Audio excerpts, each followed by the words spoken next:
les comento, por una cuestión Hola, de profe. tiempos, ¿sí? El examen va a ser choice en vez de a desarrollar. ¿Estamos?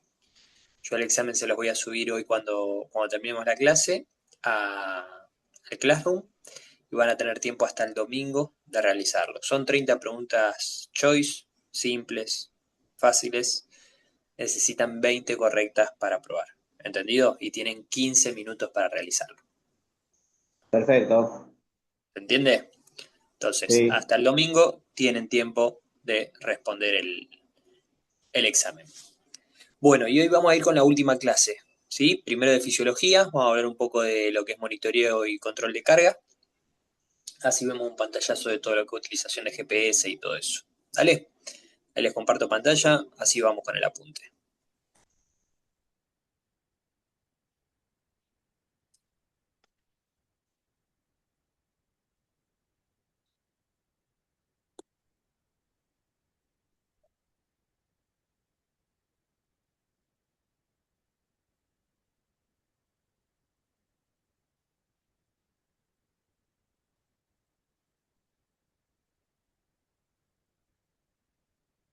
Muy bien.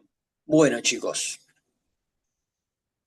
como ya hemos hablado en otro momento, ¿sí? La carga siempre se separa en lo que es carga interna y carga externa. La carga interna va a ser la que percibe el futbolista, ¿sí?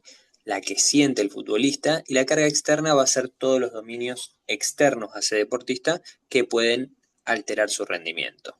Bien, las dos van a representar distintas, pero interdependientes del mismo fenómeno, ¿sí? Diferentes perspectivas. Una va a ser el esfuerzo que realiza el jugador y la respuesta fisiológica que ese esfuerzo genera. ¿Entendido? En el futsal, como el juego es tan intermitente como siempre decimos, las demandas repentinas de aceleración, freno, sprint van a estar, no se puede limitar solamente, por decirlo de algún modo, a la observación del volumen, sino que la carga tiene que interpretarse en un marco mucho más multidimensional. Entonces, en primer lugar, vamos a ver qué es la carga externa. La carga externa la vamos a definir como el estímulo objetivo que el jugador realiza durante un entrenamiento o partido, ¿sí? Independientemente de su percepción fisiológica o psicológica del esfuerzo. Va a describir lo que el jugador hace, no cómo lo experimenta. Entonces va a incluir todas las variantes cuantificables relacionadas con la actividad realizada. Entonces, ¿qué vamos a tener dentro de la carga externa? La distancia total recorrida, la distancia a diferentes velocidades, ¿sí? Alta velocidad, sprint, lo que sea. El número, la cantidad de aceleraciones y desaceleraciones, muchas veces podemos ver la intensidad de esa aceleración y de esa desaceleración. Los cambios de dirección en realidad los vamos a tener como aceleraciones y desaceleraciones, más que nada es lo que nos interesa, no tanto el cambio de dirección en sí, sino que lo que tiene, por lo que está compuesto un cambio de dirección es por una aceleración y una desaceleración. El número y la duración de los sprints, el tiempo en las diferentes zonas a estimular, ¿sí? Ya sea aeróbica, anaeróbica o, o del sistema de fosfágenos, saltos y acciones de potencia si se usan dispositivos inerciales, y la carga mecánica acumulada que se pueden usar en diferentes dispositivos en el cual medimos lo que son impactos y vibraciones. Esto de la carga mecánica acumulada muchas veces se utiliza más que nada en deportes de contacto como el rugby, pero en el fútbol se está empezando a usar. Y por supuesto, todos estos parámetros lo van a poder medir mediante GPS, ¿sí? Acelerómetros o alguna plataforma inercial. Bien, ¿cuáles son las características particulares en el futsal sobre cómo monitorear la carga externa? El volumen siempre va a ser menor que en el fútbol 11. Los cambios de dirección y el trabajo excéntrico van a tener un peso superior, o sea, todo lo que es aceleración y desaceleración. Y la carga externa se va a expresar mejor mediante métricas de intensidad neuromuscular y demanda intermitente, ¿sí? Más que por distancia total o velocidad máxima. ¿Por qué? Porque no me interesa cuánto el deportista corrió en total o a la velocidad, sino que me interesa lo que verdaderamente rompe fibras y es más demandante, que son las aceleraciones y desaceleraciones. Por eso el monitoreo acá en el futsal tiene que priorizar lo que son los indicadores de potencia, aceleración y repetición de esfuerzos. Ahora vamos con la carga interna. ¿Qué es la carga interna? Va a representar la respuesta fisiológica y psicológica de un jugador al estímulo que realiza. Es decir, cómo reacciona, cómo se siente esa persona ante la carga impuesta. ¿Qué variables vamos a tener? Estrés cardiovascular, o sea, frecuencia cardíaca, frecuencia respiratoria, estrés metabólico, el estrés neuromuscular, la percepción del esfuerzo, la fatiga central y periférica y los estados emocionales y cognitivos asociados al entrenamiento. ¿Cuáles van a ser los indicadores principales de la carga interna? Frecuencia cardíaca, el RPE, ¿sí? ¿Qué es el RPE o la percepción de esfuerzo? Solo le preguntamos al jugador al terminar el partido, al terminar el entrenamiento, qué intensidad, cómo se sintió, qué tan fuerte fue ese entrenamiento en una escala del 0 al 10. ¿Sí? Muchas veces lo que se usa es durante 3 semanas tomar ese dato y no tomarlo hasta que el jugador se adapte a tener un número más fehaciente de esa evaluación de esfuerzo. ¿Sí? De 0 a 10 nos dice, vamos a poner un ejemplo, nos pone un 8 y nosotros lo que hacemos con ese 8 lo multiplicamos por los minutos de partido que jugó o del entrenamiento. Entonces vamos a tener un número que nos va a dar la intensidad, ya sea del partido o del entrenamiento. ¿Entendido? Después, también vamos a tener el lactato sanguíneo, ¿sí? Que nos va a permitir estimar el grado de estrés glucolítico, aunque no es muy utilizado en futsal, se usa más en deportes de resistencia. Tenemos diferentes marcadores neuromusculares para ver salto contra movimiento, para ver la fatiga, la pérdida de velocidad en el entrenamiento de fuerza, ¿sí? ¿Cómo se dice? Me dice sale con acelerómetros o con, bueno, no me va a salir, son como unos acelerómetros que miden la intensidad de la barra, ¿sí? Y también la rabdomiólisis, que es detectable por la creatinquinasa muy alta, pero eso ya es para casos de, te diría casi una cuestión de, ¿cómo se dice? Una cuestión clínica. Ya estaríamos en un problema si tenemos que llegar a evaluar la rabdomiólisis. Variables perceptuales y cognitivas, muy importantes a tener. Diferentes cuestiones de wellness, ¿sí? Que nos digan cuál es el estrés que tiene esa persona con la que llega al partido del entrenamiento. La fatiga, cómo durmió y si tiene dolor muscular. También es importante evaluar el estado de ánimo, la motivación, ¿sí? La carga mental. Nosotros tenemos que pensar que muchas veces trabajamos con deportistas que trabajan, ¿sí? No son profesionales, entonces ya tienen una carga con la que llegan al partido del entrenamiento bastante importante. Entonces vamos a ver cuáles son las diferencias, más o menos, entre carga interna y carga externa. ¿Qué va a medir? La carga externa, el trabajo realizado. La carga interna, cómo responde el organismo a ese trabajo. La carga externa va a ser mucho más objetiva, ¿sí? Yo voy a tener el número exacto de lo que hizo, y la carga interna va a ser mixta, porque va a tener la objetividad de la frecuencia cardíaca, pero va a tener la subjetividad de la percepción del esfuerzo de esa persona. En relación al jugador, la carga externa va a ser independiente del estado del jugador, y la carga interna va a depender de los niveles de fatiga, condición física, estrés. En cuanto a tecnología, por supuesto, la carga externa necesita de dispositivos, ¿sí? Como GPS, acelerómetros.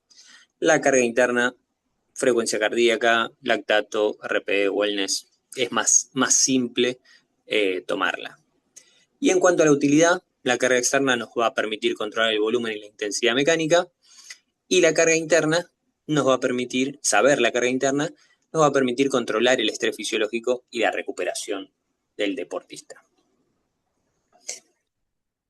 Punto clave, que dos jugadores pueden representar la misma carga externa, pero tener cargas internas muy distintas, ¿sí? Un jugador entrenado y un jugador no entrenado.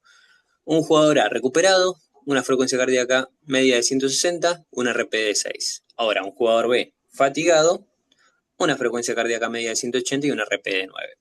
Los dos realizaron el mismo entrenamiento, pero la fatiga residual y el estado fisiológico no son el mismo. ¿Por qué? Porque uno, vamos a poner el ejemplo, uno ese día justo no había ido al trabajo, estaba descansado, el día anterior no había entrenado, y el otro, el día anterior hizo un trabajo de pesas, trabajó todo el día, llegó completamente estresado al partido, y ahí tenemos los datos. ¿Bien? ¿Por qué es importante analizar las dos cargas en el futsal como en cualquier deporte? Primero, si nosotros tomamos un solo dato y no sabemos relacionarlo de dónde viene ese dato, vamos a tener muy malas interpretaciones. Si solo miramos la carga externa, se pueden pasar por alto signos como de fatiga interna, que muchas veces aumentan el riesgo de lesión. Y si solo vemos la carga interna, se pierde información sobre el estrés mecánico, ¿sí? La potencia muscular y la capacidad neuromuscular real. Al integrar tanto la carga externa como la carga interna, podemos ajustar bien las cargas de trabajo, proteger al jugador, optimizar el rendimiento e individualizar el proceso de entrenamiento. ¿Eso significa que cada jugador va a tener su carga de entrenamiento? No, pero sí vamos a saber cuándo apretar y cuándo no a cada jugador, saber cuándo quitarlo y cuándo no. En cuanto a las variables de control fisiológico, ¿sí? Frecuencia cardíaca, lactato y percepción subjetiva del esfuerzo, tenemos que entender que siempre en el futsal la intensidad va a ser elevada. Entonces las variables de acción, la variabilidad de acciones es alta y las pausas van a ser breves. Esto es clave para medir el impacto real del entrenamiento sobre el organismo. Y estas tres variables, ¿por qué se destacan? Validez, son accesibles y la utilidad. Yo en cuanto a la concentración de lactato te diría, no tiene mucho sentido en un deportista de futsal, pero bueno, mucha bibliografía la utiliza. Frecuencia cardíaca, sí, es la herramienta más utilizada para evaluar el estrés fisiológico, sí, imagínense que hoy hasta los relojes no miden la frecuencia cardíaca. El valor va a residir en que representa de manera directa la intensidad cardiovascular, o sea, el grado de participación del sistema aeróbico en la acción. ¿Por qué es relevante en el futsal? Transiciones rápidas, muchas acciones explosivas, un estrés cognitivo elevado, las recuperaciones incompletas. Todo esto nos va a dar que siempre la frecuencia cardíaca máxima en promedio se mantenga entre el 80 y el 90% de la máxima. Podemos llegar en picos al 95-98 durante alguna fase muy intensa. ¿Qué nos refleja esta carga fisiológica? Nos permite controlar la intensidad del entrenamiento, analizar la fatiga en los partidos, evaluar la recuperación entre estímulos e individualizar la carga según el estado en que esté el jugador. ¿Cómo la podemos medir a esta frecuencia cardíaca? En tiempo real, ¿sí? Que esto puede ser con GPS, por ejemplo, con relojes, lo que sea. Nos va a permitir conocer la intensidad real del ejercicio, el tiempo acumulado en cada zona de la frecuencia cardíaca y el deterioro de la frecuencia cardíaca cuando hay fatiga, que aumenta mucho más rápido y se recupera más lento. La frecuencia cardíaca en reposo y basal se mide por la mañana y nos permite detectar fatiga residual, mal descanso y estado de estrés, más que nada. ¿Bien? Las variables de la frecuencia cardíaca va a ser siempre el más sensible del estado autonómico, o sea, del sistema nervioso. Una alta variabilidad significa un buen estado de recuperación y una baja variabilidad nos va a representar una predominancia simpática, o sea, de estrés o de fatiga. ¿Cuáles son las limitaciones de la frecuencia cardíaca en el futsal? Que no refleja bien los esfuerzos anaeróbicos cortos, ¿sí? Se ve muy influida en cuanto a lo que es la temperatura, la hidratación y el estrés emocional. Y en esfuerzos intermitentes su respuesta muchas veces es lenta respecto a los picos de intensidad. Por eso se utiliza casi siempre un promedio de la frecuencia cardíaca durante todo el partido o el entrenamiento. El lactato sanguíneo, sí, se los voy a dejar para que lo lean ustedes, porque verdaderamente no me parece algo muy relevante. Se dice que se utiliza casi siempre, se pincha la oreja, se saca una gotita de sangre, viene el medidor y podemos medir el lactato. El tiempo que nos lleva eso no es una gran herramienta, por decirlo, para controlar la carga que van a tener los jugadores. ¿Entendido? Percepción subjetiva del esfuerzo. Esto, de lo que más me interesa, ¿sí? Por la facilidad que tiene. Indicador central del monitoreo de carga interna, ¿sí? Basado en la percepción personal del jugador sobre cuán exigente fue una sesión. No va a medir un sistema aislado, sino que va a ser la integración de todos los procesos que vive ese deportista. Entonces acá podemos ver tanto el estrés cognitivo, las decisiones, todo cómo repercutió en el deportista, ¿sí? Es de bajo costo, es fácil de aplicar, bajo costo, nulo.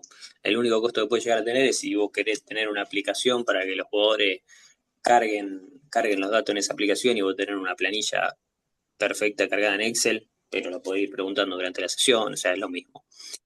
Va a reflejar una percepción global del esfuerzo, se va a correlacionar muy fuertemente con la frecuencia cardíaca y va a permitir individualizar la carga externa, ¿sí? Como les dije antes, se utiliza una escala de 0 a 10 y se le pregunta al deportista, al paciente, cuál fue en una intensidad de 0, que no se esforzó nada, y un 10, un esfuerzo máximo, cómo sintió esa sesión o ese partido. El RP Decision es lo que le decía antes, RP por los minutos de la sesión, ¿sí? Entonces ahí vamos a tener las famosas unidades de carga, unidades arbitrarias se le llama. Y ese valor nos va a permitir ver las tendencias, tanto semanales, entre los microciclos y detectar si tuvimos alguna carga anómala que nos pueda predecir un riesgo de lesión si los aumentos son muy bruscos. ¿Qué va a tener influencia sobre el RPE? Falta de sueño, estrés emocional, fatiga neuromuscular acumulada, trabajos técnico-tácticos bajo presión, el calor, la mala hidratación, ansiedad competitiva. Eso es lo bueno que tiene el RP. Medimos todas las variables juntas. Ahora, ¿cuáles son los limitantes del RP? El nivel de sinceridad del jugador, por eso para mí siempre, cuando lo empezamos a utilizar las primeras 2-3 semanas, después las tenemos que borrar, ¿sí? Porque el jugador está conociéndose, por decirlo, en cómo percibir ese esfuerzo en una escala. Pueden variar muchos factores psicológicos momentáneos, vamos a suponer un ejemplo, no sé, viene un partido que el Deportivo está jugando bárbaro, en la última jugada se manda un cagadón que termina perdiendo el partido por culpa de él, ese peso psicológico va a variar ese número sin ninguna duda. Bien, los jugadores jóvenes siempre tienden a subestimar el esfuerzo y los más experimentados son los que tienden a ser más precisos en cuanto a ese valor que nosotros le preguntamos. ¿Cómo integramos estas tres variantes? Frecuencia cardíaca, fácil, pero no capta los esfuerzos breves. El lactato muy preciso, pero la logística muy compleja. Y el RPE busca ser práctico, económico y subjetivo. Ahora vamos a hablar un poquito de lo que es el uso de GPS y acelerómetros en el futsal. Guárdenme.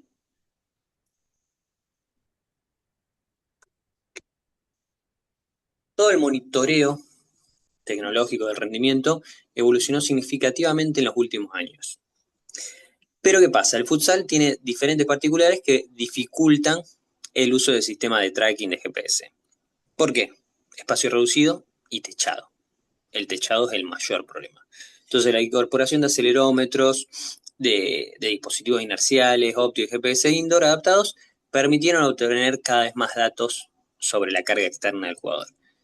No son igual de fiables, por decirlo. O sea, en realidad son fiables, pero no tenés la cantidad de gama de datos que tiene un GPS al aire libre. Entonces hoy el análisis de datos basado en movimiento es un componente clave para entender la realidad en la práctica deportiva. ¿Cuáles son las limitaciones del GPS tradicional en el futsal? Porque surgieron diferentes alternativas al GPS. Funciona mediante triangulación satelital. ¿Eso qué significa?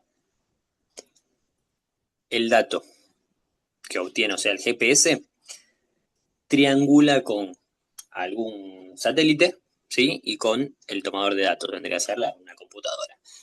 Al estar techado, ese dato al satélite se corta la señal y no puede darnos datos muy precisos. Entonces, ¿qué pasa?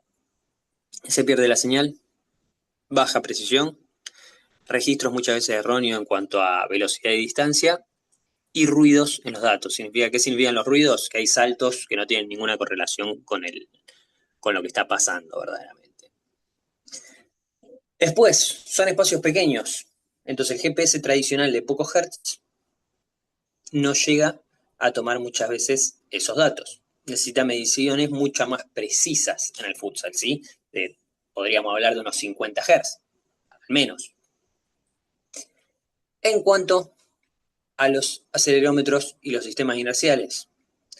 Los sistemas inerciales integran acelerómetro, giroscopio y magnetómetro, ¿sí? El magnetómetro nos mide la orientación respecto al campo, el giroscopio nos mide la velocidad angular y el acelerómetro las aceleraciones lineales y por supuesto también las desaceleraciones. ¿Qué es lo bueno de los sistemas inerciales? No funcionan con señal satelital. Entonces, para todo el deporte indoor va perfecto. ¿Qué nos permite medir? Aceleraciones y desaceleraciones, cambio de dirección, potencia mecánica, saltos, aterrizajes, frenos, rotaciones de tronco y exposición a carga de impacto. ¿Qué dijimos antes? En el futsal no nos interesa tanto la distancia recorrida, sino lo que rompe tejido y lo que verdaderamente fatiga, que son las aceleraciones y las desaceleraciones. Entonces, con este dispositivo tenemos el valor más importante para el futsal. En cuanto al sistema de posicionamiento local, ¿sí? Utilizan radiofrecuencia en vez de un sistema satelital y la ventaja es que funciona perfectamente indoor, tiene mayor precisión que el GPS, tiene búsqueda de posición en tiempo real, el error es muy bajo, ¿sí? Inferior a 10 centímetros, es algo que no me interesa, un error menor a 10 centímetros, es muy bueno para las distancias cortas y permite métricas avanzadas de movimiento. Entonces estos sistemas LPS generan un GPS indoor mediante antenas colocadas alrededor de la cancha. Esto permitió un mucho mejor seguimiento de toda la microcinemática del jugador de futsal. Esto es muchas veces lo que ustedes ven, por decirlo, el mapa de calor. Cuando pueden ver una imagen de mapa de calor, se hace con estos dispositivos. Ahora, ¿qué variables se pueden obtener con estos tres dispositivos en el futsal? Distancia total y por intensidades, ¿sí? Distancia total, como dijimos, no es tan determinante, pero sí nos interesa distancias a alta velocidad, distancia a velocidad moderada, desplazamientos laterales diagonales y las distancias en sprint corto, ¿sí? Entonces ahí yo voy a tener a qué intensidad se movió. No me interesa la cantidad, sino a qué intensidad se movió. En cuanto a aceleraciones y desaceleraciones, vamos a ver los cambios de velocidad constante, la exigencia excéntrica elevada, sabemos que la exigencia excéntrica es la que causa fatiga y lesiones, y el impacto directo en la fatiga neuromuscular. Se va a clasificar en tres zonas, baja, moderada y alta, y luego vamos a tener los cambios de dirección. Esto lo podemos hacer con los dispositivos inerciales, que nos van a medir el ángulo de giro, la velocidad de entrada y salida y la tasa de repetición de ese cambio de dirección. En cuanto a cargas de impacto, ¿sí? Relevante para prevenir lesiones, controlar sobrecargas en rodilla, tobillo y evaluar el estrés articular acumulado. Después está el player load o métricas similares, que son algoritmos que combinan el vector resultante de las aceleraciones, ¿sí? Y permite evaluar cuánta carga mecánica recibe el jugador. Eso ya son más, por decirlo, dispositivos de análisis, que no lo vemos tanto en el momento exacto. Otra cosa a evaluar, las velocidades máximas y pico de potencia máxima. En el futsal no va a haber sprints muy largos, pero sí picos explosivos de pocos segundos. Y lo que más importa, la interpretación de todos estos datos, ¿sí? Yo puedo tener millones de datos, pero si no los logro transformar en información, no me sirven de absolutamente de nada. Entonces, ¿qué datos importan realmente, como dijimos antes? Indicador central, aceleración y desaceleración, ¿sí? Ahí vamos a ver fatiga neuromuscular, riesgo de lesión y exigencia excéntrica acumulada. Carga por minuto, ¿sí? ¿Para qué? Para comparar partido contra entrenamiento, diferentes microciclos durante el año y los jugadores con distinto tiempo de juego. La distancia por intensidad, como ya dijimos, es más útil que la velocidad absoluta. Por ejemplo, en un sprint a 20 km por hora en el futsal se puede considerar alta intensidad porque por el tiempo que dura, ¿sí? Y que vamos a tener una aceleración y una desaceleración que va a generar una fatiga mucho más alta. Ahora, ¿cómo optimizamos todos estos datos para el control del entrenamiento y así mejorar el rendimiento y prevenir la fatiga? Todo el control de entrenamiento no va a ser solo una herramienta de monitoreo, sino un pilar para garantizar que el deportista entrene lo necesario y mejorar su rendimiento sin acumular fatiga excesiva, ¿sí? No se puede optimizar lo que no se mide. ¿Qué significa esto? Controlar la carga es la que nos permite ajustar volúmenes, intensidades y guiar todo el proceso del microciclo o macrociclo y tomar decisiones sobre rotaciones, planificación y recuperación. En cuanto a la relación entre carga, rendimiento y fatiga, ¿sí? Vamos a tener una carga adecuada, que es la que nos va a permitir mejorar, que va a necesitar un estímulo específico, un volumen y una densidad controladas, alternancia entre esas intensidades y una recuperación suficiente, ¿sí? Una carga excesiva que nos lleva a una fatiga y un riesgo de lesión, ¿qué nos va a dar? Un aumento del riesgo de lesión por sobreuso, disminución de la velocidad de reacción, aparición de caídas en el rendimiento a corto plazo, una frecuencia cardíaca que tarda en descender y menor precisión en toda la toma de decisiones y en todo lo técnico. Ahora, una carga insuficiente, o sea, un trabajo insuficiente que yo le doy a un deportista, nos va a llevar al estancamiento. Entonces, el estancamiento nos va a dar una reducción de la potencia, una menor tolerancia al ritmo competitivo, una baja capacidad de repetir sprints y menos adaptaciones cardiorrespiratorias, ¿sí? En cuanto a métodos para controlar la carga y optimizar el rendimiento, como dijimos antes, ¿sí? Control de carga interna, frecuencia cardíaca, RPE, algunos marcadores bioquímicos si quieren, y carga externa, ya lo hablamos antes. ¿Cuáles son algunas señales tempranas de fatiga en jugadores de futsal? Los indicadores típicos fisiológicos, mayor tiempo para que la frecuencia cardíaca baje post esfuerzo, una frecuencia cardíaca anormalmente elevada. En cuanto a lo neuromuscular, mal rendimiento en CMJ o test de salto, que se toma muchas veces al inicio del entrenamiento completamente en frío para ver cómo está ese deportista. Tiempos más lentos en la capacidad de repetir sprint y mayor percepción de rigidez muscular. En cuanto a lo cognitivo y táctico, menor tiempo de reacción, error en la toma de decisiones. Y en cuanto a lo subjetivo, vamos a tener el RP como la gran variante. Ahora, día a día, cosas simples que ustedes pueden evaluar. Wellness, todos los días. Calidad de sueño, dolor muscular, estrés, nivel de energía y estado de humor, ¿sí? En cuanto al test rápido neuromuscular, tenemos diferentes saltos que podemos tomar al inicio del entrenamiento, ¿sí? Entonces, chicos, en un modelo integrado de control vamos a tener como carga interna frecuencia cardíaca y RP, cosas fáciles que le pueden tomar al deportista. Carga externa, aceleraciones y cambio de dirección, ya que tienen la posibilidad de tener dispositivos. Lo neuromuscular, también simple, un CMJ. En cuanto a lo subjetivo, cuestionario wellness, como le decíamos antes, y el RP.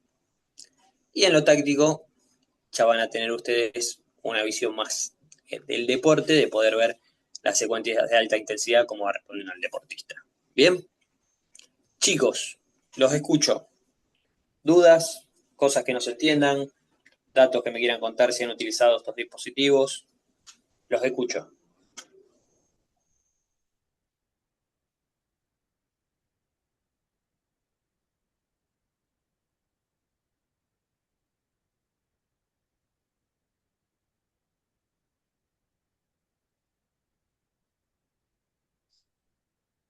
Los escucho, chicos. ¿Algo que no les haya quedado claro?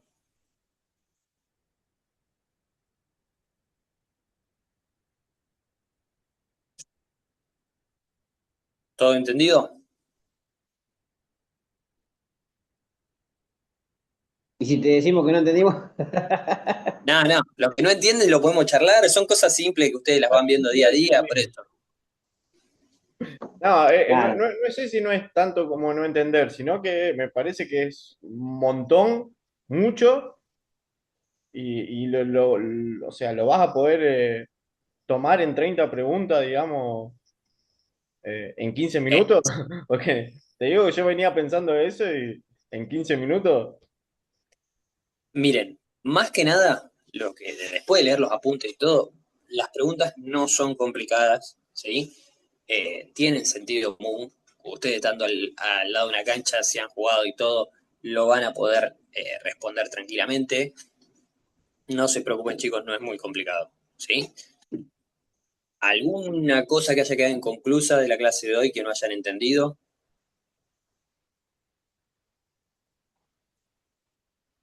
Yo creo No, que no. hasta donde le pudimos seguir, más o menos se entendió. Después habría que pegar una repasada.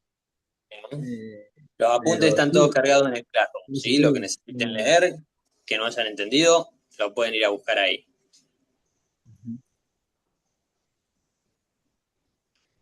Bien, Dale. chicos.